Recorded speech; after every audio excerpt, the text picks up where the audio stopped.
As part 2 of our railroad adventure, we're going to the Railroad Museum of Pennsylvania. So let's get going. My name is Jonathan, and I'm a caregiver for my wife Lynn, who has a permanent brain injury. Things are different now, but we're doing the best that we can. Join us as we experience the Lynn life.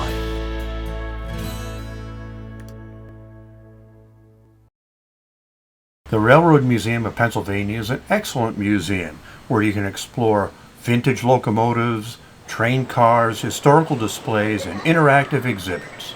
We're inside the museum, and this is awesome.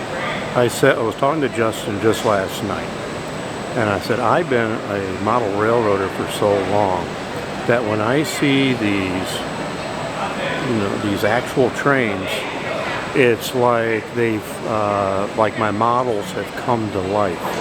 It's like in reverse.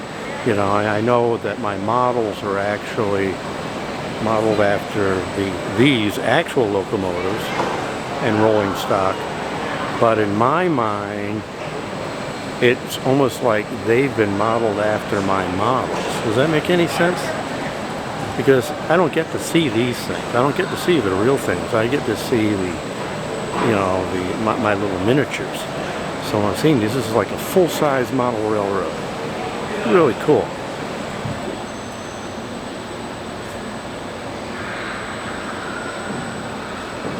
It's fun talking to Justin and teaching Justin a little bit about how these trains work and the significance of them and everything.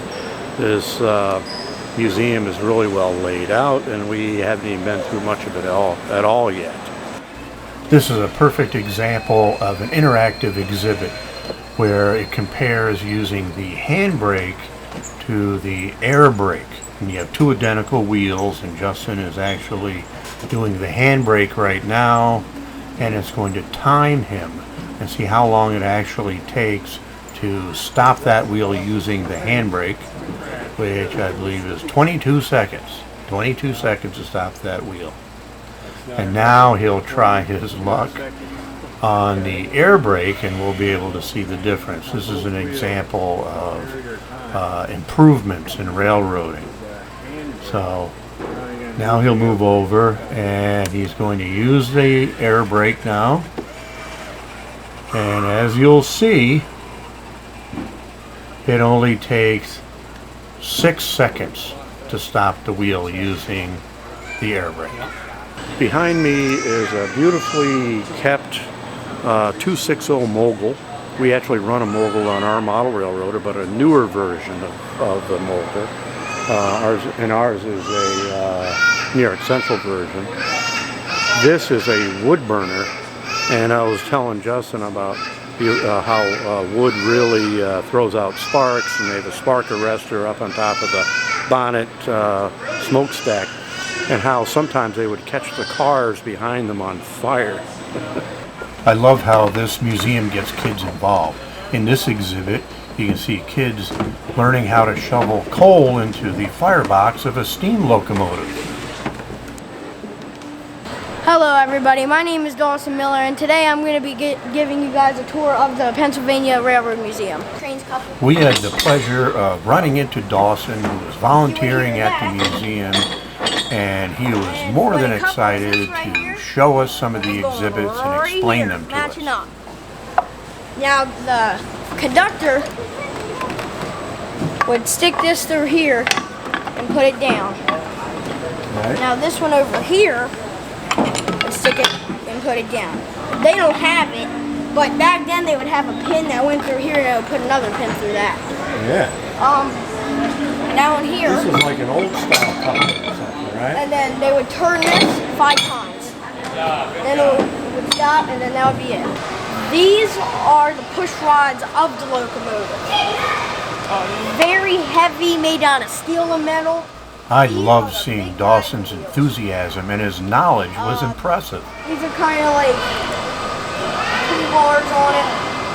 Greasy, I shouldn't have touched that. This is a 442 in it. Yeah. Make sure you go check out my YouTube channel. It's Thunderbolt 1000. Make sure you go check that out. A lot of train documentaries, stuff like that.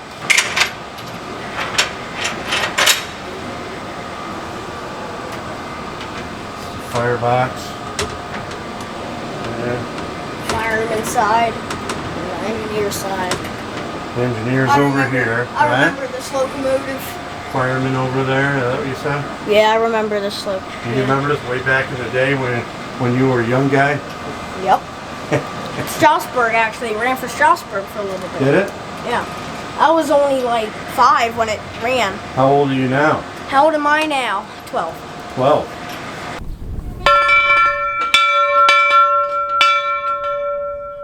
Well, a special thank you to our personal tour guide there, Dawson Miller, who was very helpful in explaining things. It's great seeing young people so interested in trains and in history.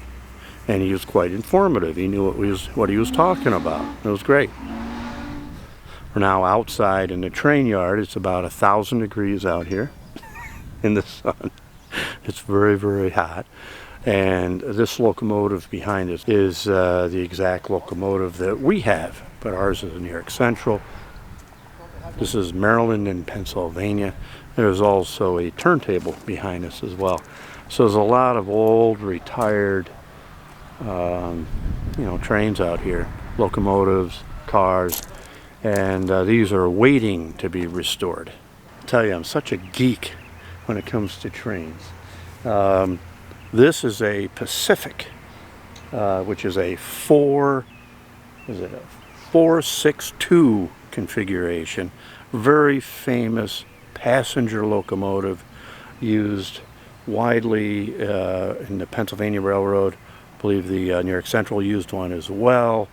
I don't run one on my model railroad. I run a Hudson, which is a little bit bigger, which is a 462 configuration, a little bit longer. But it's great seeing one of these in the condition it's in, completely original.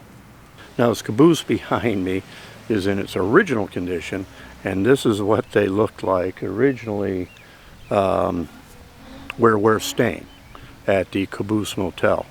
And it's interesting looking at it now before it's been restored, before it's been made a motel room. So Justin has been looking at it and noticed that the windows over here are blocked out for our room. They aren't here. So we're going to go back inside in a second because it's 1,000,000 degrees out here and getting hotter. Justin, sing me your best Boxcar Willie song. No.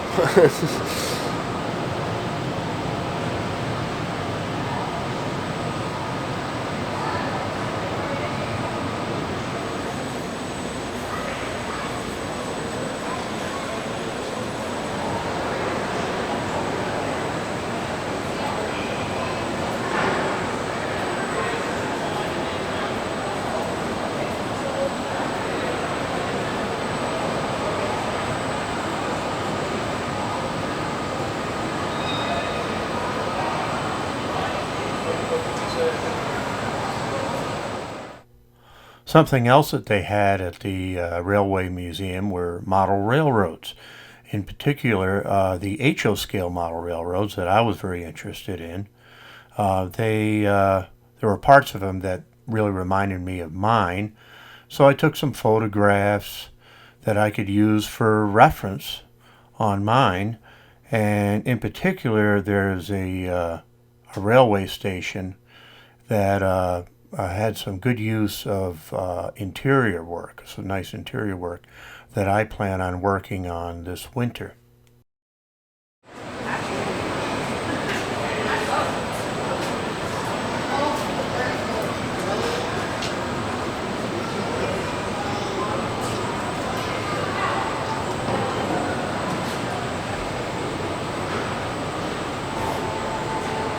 Ever wonder how a locomotive works and what the parts are? Well, I'm literally standing underneath one.